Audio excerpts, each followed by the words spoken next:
Olá, estamos aqui novamente no nosso programa Um Fato, Duas Visões, um programa da Faculdade de Ciências Humanas e da Saúde e da Faculdade de Educação. Junto comigo, como sempre, minha amiga, cercada de orquídeas, Ah, Neide Lopes, da Faculdade de Educação e da Pós-Graduação em Currículo da certo. PUC São Paulo. Bem-vindos ao nosso programa. É um prazer tê-los novamente nessa conversa, Um Fato, Duas Visões. Hoje o nosso convidado é um convidado especial, um convidado premiado, um convidado que está atualmente na Alemanha, mas que tem um pé aqui e outro aqui na Amazônia e outro na Alemanha.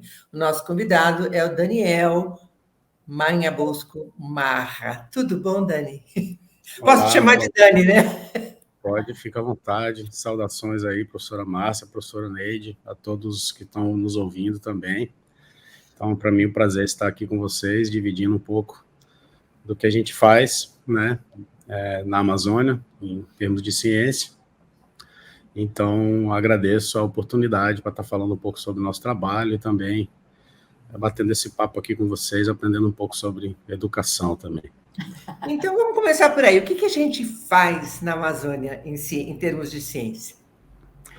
Bom, A gente e você, né? Porque não todo mundo.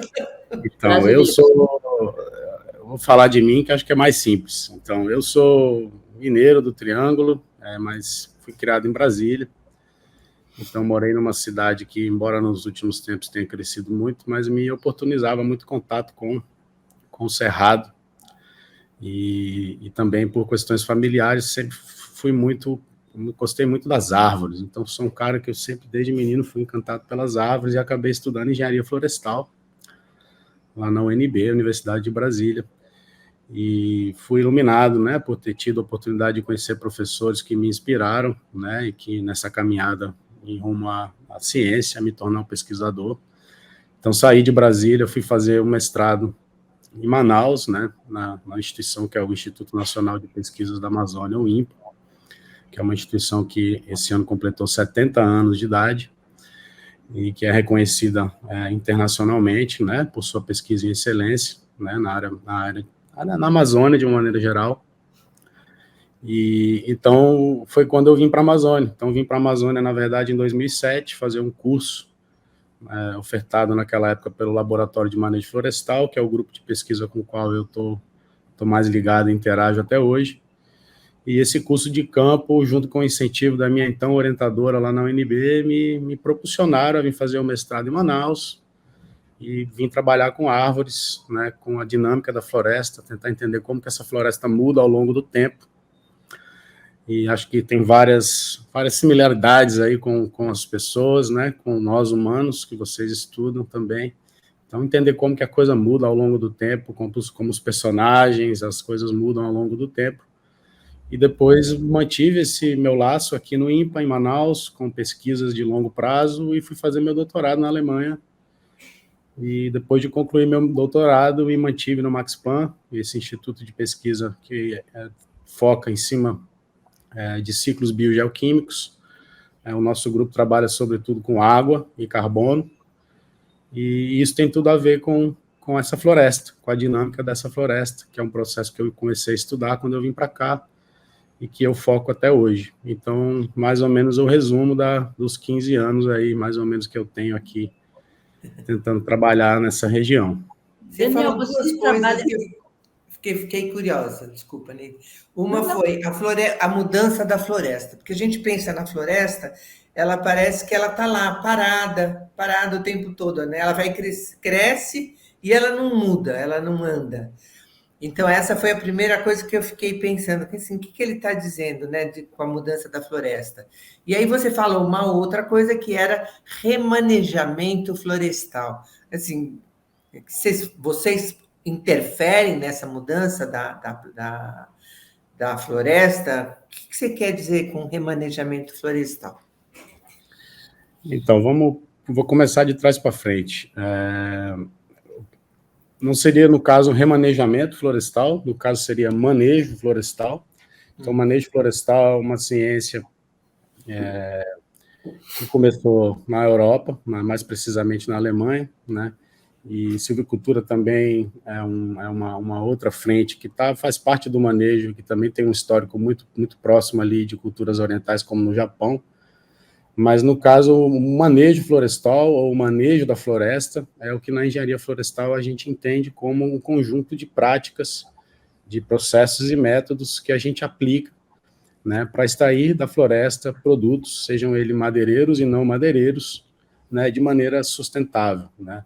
Então, quando a gente fala sustentável, a gente está abordando aí pilares que são importantes, né? Então, tem tanto a questão social, econômica, quanto ambiental, né? Então, do ponto de vista científico, acadêmico, né, quando a gente fala de intervir na floresta de maneira técnica, de maneira focada, sustentável, seria manejo florestal, né? E basicamente, a nossa pesquisa aqui, ela busca, né, munir essa ciência, essa disciplina de conceitos, de parâmetros, né, que nos indicam como essa floresta muda ao longo do tempo. Então, aí talvez a gente entre na outra parte, que é a floresta mudando ao longo do tempo. Então, de fato, a gente tem um pouco essa visão poética, né, de que a floresta está parada no tempo e no espaço, né? A gente tem aquela floresta dos contos de fadas, das histórias, das lendas, né, dos filmes, que é aquela floresta formada por árvores imensas e que está parada ali em equilíbrio, né? Mas, na verdade, a gente sabe que não é nada disso. Essa floresta está em constante movimento, em constante mudança, e isso tanto do ponto de vista estrutural, né, demográfico, falando de uma maneira mais simples, quantas árvores tem, qual a idade dessas árvores, né, qual a velocidade de substituição dessas árvores por conta de distúrbios, sejam eles antropogênicos ou naturais, né, e como que todas essas mudanças, essas flutuações também... Eu vou só te interromper um pouquinho. Antropogênico, você quer dizer pela movimentação das pessoas que habitam a floresta.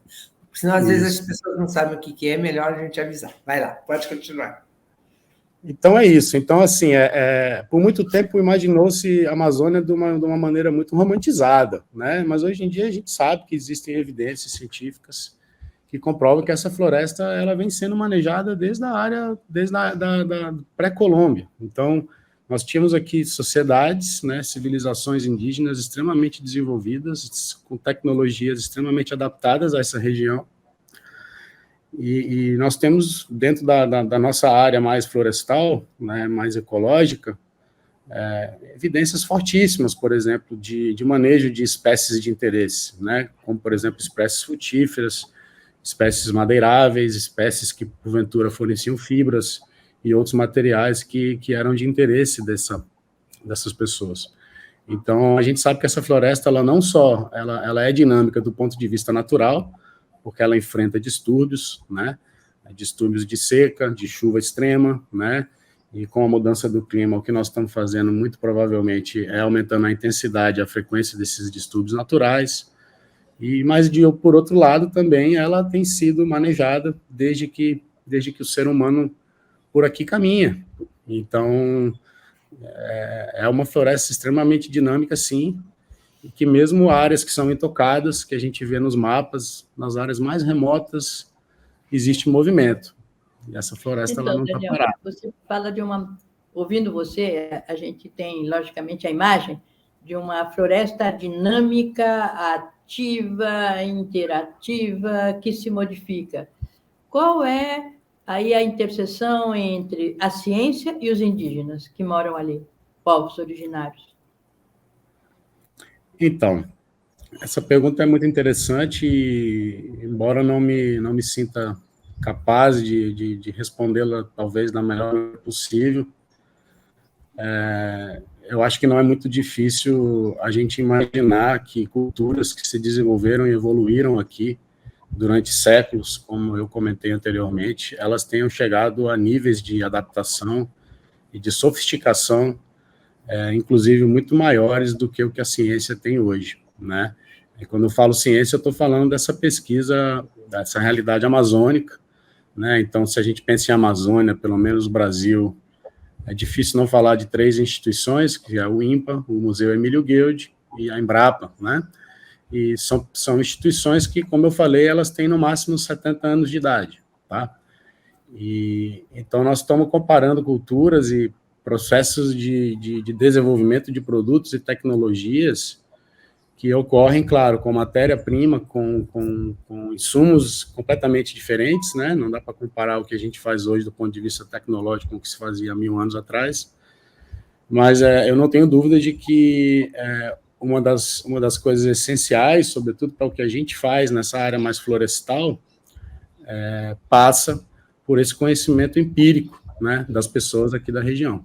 Então, esse conhecimento que você adquire de ver isso todo dia, de ver um processo todo dia, e a gente, quando tem a oportunidade de interagir com essas pessoas, a gente vê o quão sábias elas são, né, e quanto, muitas vezes, aquele processo que a gente, às vezes, está descrevendo, aquele padrão que a gente está buscando, porque na ciência é o que a gente faz, né, a gente busca descrever padrões, na minha área a gente tenta descrever esses padrões matematicamente, para a gente depois predizer, para a gente depois extrapolar medições, né, e o que a gente faz é isso. Então, o conhecimento empírico dessas pessoas é extremamente relevante, né? Se a gente pensar na biodiversidade, na tão falada biodiversidade, e vamos falar só de árvores, que é o que eu entendo um pouco, né? É incrível, mas qualquer região que você for na Amazônia, os locais, os ribeirinhos, eles têm nome para as árvores, né? Eles conhecem todas as árvores.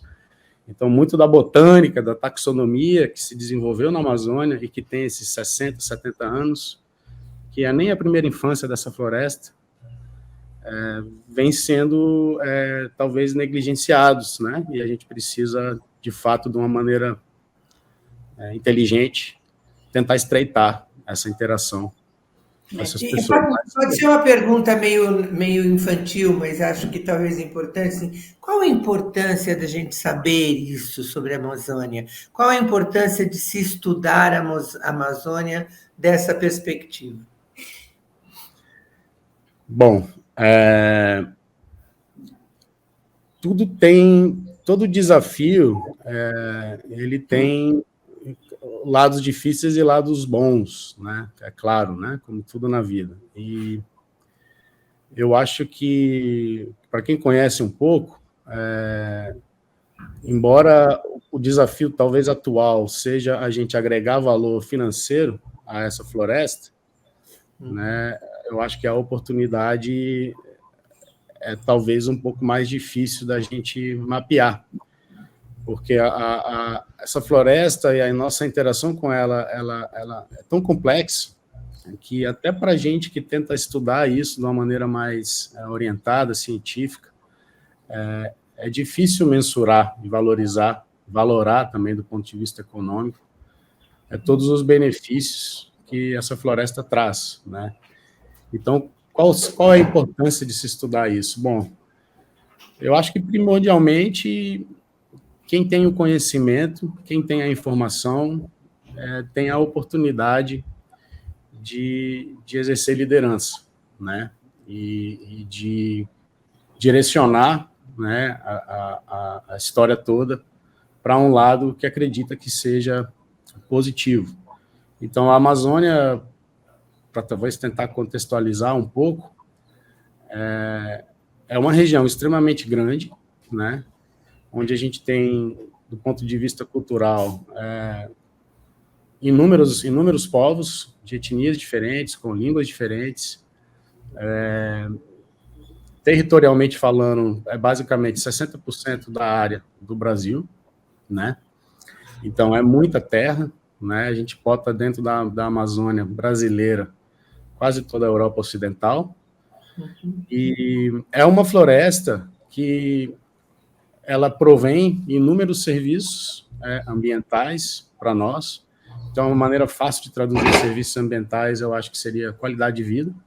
Então, essa floresta ela tem propiciado qualidade de vida para todos nós, independentemente de quão longe nós estejamos dela. E ela tem todo esse potencial que está por trás da sua biodiversidade, tanto do ponto de vista fármaco, quanto do ponto de vista econômico em outras facetas que isso pode gerar, né? Turismo e várias outras coisas. Então, para que se estudar a Amazônia? Bom, a gente precisa estudar porque a gente não conhece nada. É um ecossistema que hoje estoca 25% aproximadamente do carbono terrestre que a gente tem na Terra.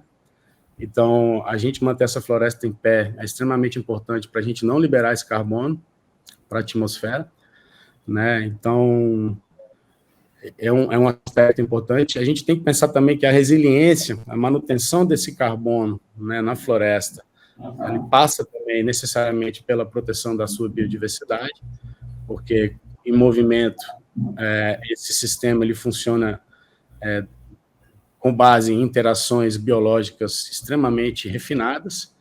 Então, a partir do ponto que você perde essa biodiversidade, você provavelmente vai provocar mudanças, né, estruturais, né, nesse ecossistema, e você pode, porventura, então, alterar, por exemplo, esses níveis de estoque de carbono, né? Então, a gente pode dizer que hoje, na Amazônia, a maior parte desse carbono terrestre, que a gente chama, que é o carbono que não está, por exemplo, estocado abaixo do solo, mas nas árvores, né, é uma coisa que é viva, né? Então, a manutenção desse estoque passa pela manutenção das condições de clima, né, de chuvas, que essa floresta precisa para ela se manter saudável, para ela ter essa dinâmica saudável. Certo. Daniel, então, você fala bastante assim disso, a gente acha muito interessante, eu acho muito interessante, mas você também comentou, em algum momento da sua fala, da articulação Brasil-Alemanha, né? Brasil-Alemanha. A gente percebe que o Brasil está deslanchando em relação a essa visão da Amazônia, né, como um grande pulmão, entre aspas, né, para o mundo, mas os outros países estão de olho na Amazônia, eu diria assim, estão querendo. Você tem alguma informação a mais para a gente poder pensar melhor? Por que o mundo está de olho na Amazônia, né? E a Amazônia, enquanto ciência, enquanto contato com os indígenas, que lhes dão, a priori, não só a mata, mas a interação com essas pessoas também estão trazendo muitos conhecimentos. Você tem alguma notícia para a gente poder ampliar o leque de compreensão do que acontece na relação Brasil e outros países em relação à Amazônia? Essa pergunta é interessante e bastante difícil, na verdade, né? Mas vamos tentar voltar, talvez, um pouco na base, né? Então, vamos falar de mudança climática, Sim. Né? E vamos falar de mudança climática no singular, porque nós estamos falando dessa mudança climática contemporânea, né? Que é a mudança pela qual nós estamos passando, né? É importante pontuar isso, porque quando a gente fala mudanças climáticas, né, do ponto de vista científico, sobretudo geológico, nós já passamos por várias mudanças climáticas, né? Glaciações, interglaciações, períodos onde a Terra esquentou, onde a Terra esfriou, né? E muito do que a gente vê hoje de plantas, de bicho, à nossa volta, eles já experimentaram essas mudanças de maneira mais ou menos intensa. Então, se a gente pensar na mudança do clima, né, contemporânea, que vem sendo acelerada, e isso é ciência, fato, em função das atividades humanas, sobretudo emissões de gases que contribuem para o efeito estufa, isso é uma coisa que vem sendo acumulada, esses gases foram emitidos, vêm sendo emitidos e vêm sendo acumulados de maneira mais acelerada desde a Revolução Industrial, né? E hoje nós estamos chegando a níveis de concentração, quase que o dobro, né, do que algumas décadas atrás, e a gente sabe que nós estamos caminhando para um cenário, né? Então, na verdade, quando você fala em ciência também, em mudança do clima, muito do que se faz são modelos, né, para tentar predizer quais serão as respostas, né, em relação às condições atmosféricas que a gente tem, e quais serão esses possíveis cenários, né? Então, a gente sabe que o cenário que nós estamos caminhando com as concentrações atuais é um cenário de esquentar, né? A gente sabe que, como a atmosfera, um sistema prevalente essa história de troca de calor, né, entre superfícies, né, e de maneira distinta isso ocorre. Então, quando você tem mudanças de temperatura, fatalmente você também, muitas vezes, pode ter mudanças de regime de precipitação, que a gente também tem visto, né? A gente tem visto que, em alguns lugares, a gente tem tido secas mais severas, a gente tem tido chuvas mais severas, né? E para a Amazônia, quando a gente fala mudança do clima, o que a gente tem visto, o que tem afetado a floresta da maneira mais direta, são esses extremos do ponto de vista chuva. Então, a gente tem secas muito extremas que matam as árvores, e a gente também tem chuvas e ventos muito extremos que matam as árvores, né? Então, esses dois extremos não são bons, né, para essa floresta. Essa floresta se desenvolveu, evoluiu, aparentemente, em regimes mais estáveis, né? Contudo, de novo, é importante a gente lembrar que nós estamos falando de uma pesquisa de 40, 50 anos, né, em relação a monitorar, né, essa floresta, e nós estamos falando de florestas que têm árvores centenárias, né, que têm árvores que chegam aí a 1000 anos. Então, 70 anos, 50 anos de pesquisa, como o professor Niro fala aqui no INPA, isso não é nem a primeira infância de uma árvore. Então, a gente tem que também pensar dentro da nossa limitação. E o mundo está atento a isso basicamente porque a Amazônia ela tem um papel fundamental na manutenção de 2 ciclos, dos quais a nossa vida depende, que é o ciclo da água e o ciclo do carbono. Então, todo esse carbono que está estocado nas árvores da floresta, né, se a gente pensa acima do nível do solo, as árvores elas têm em torno de 90% da biomassa do carbono da floresta, né? Então, basicamente, se a gente consegue proteger essa floresta, manter essa floresta em pé, seja por meio da preservação, da conservação, né, o manejo florestal é uma alternativa para isso, né, embora a gente ainda precise aperfeiçoar isso, e existam várias lacunas que a gente precisa resolver. Então, a manutenção em pé dessa floresta é o que nos possibilitaria não emitir, né, todo esse carbono que está estocado nessa vegetação para a atmosfera. Então, quando a gente fala existe muita incerteza nesses inventários de emissão de carbono. Então, quando a gente vê no jornal, seja televisivo ou jornal lido, é importante lembrar que sempre que existem vários números, porque existem métodos diferentes para estimar essas emissões, né? Então, hoje em dia, vários países têm os seus inventários de emissão de carbono, e a gente, como florestal, também consegue fazer um inventário de quanto carbono tem nessa floresta. Então, a gente usa disciplinas, né, da engenharia florestal e a gente consegue saber quantas toneladas de biomassa e de carbono tem em cada hectare dessa floresta, né? Então, quando você compara, né, esses inventários de emissões com os estoques e as suas respectivas fontes, né, o que a gente vê é que mudança do uso do solo, que aí inclui desmatamento, por exemplo, do ponto de vista global, isso está em torno aí de 10%, 15%, né, a contribuição disso para o todo.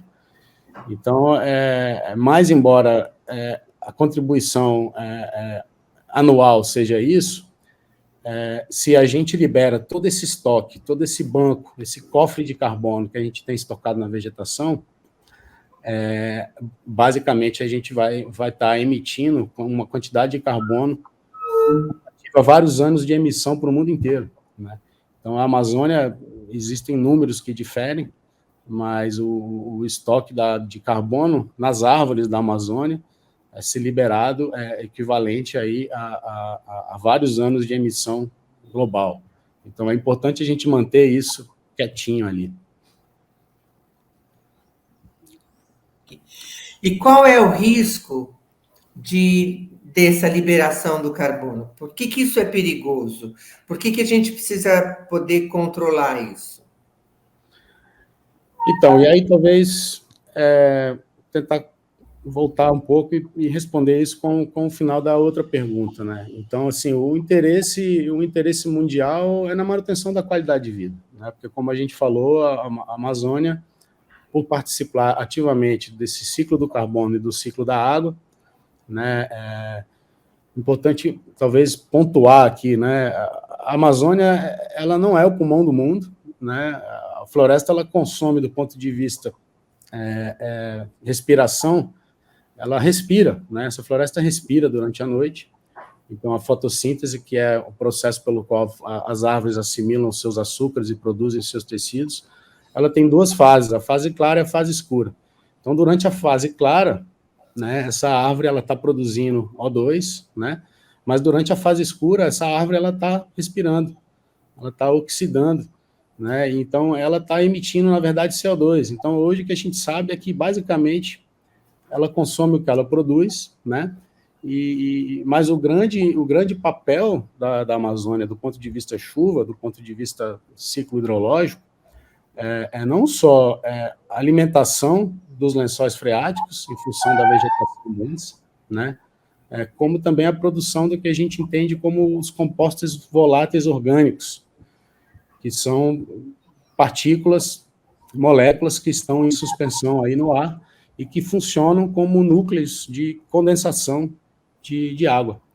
Então, basicamente, a floresta, ela transpira muito, ela emite muito vapor de água, e junto nessa mistura, a gente tem esses compostos orgânicos voláteis que basicamente funcionam como produtores de nuvens de chuva, né? Então, essa floresta, ela funciona como uma máquina de produzir chuva, né? E claro, esse processo, ele é um processo que ele influencia e ele interage com o entorno da Amazônia. Então, você tem várias regiões do Brasil, né, nas quais a chuva, né, ela depende da manutenção desse regime, né, desse ciclo hidrológico que ocorre ali na floresta. Então, assim, a gente sabe que essa floresta, ela, embora se movimente, a dinâmica dela é lenta, tá?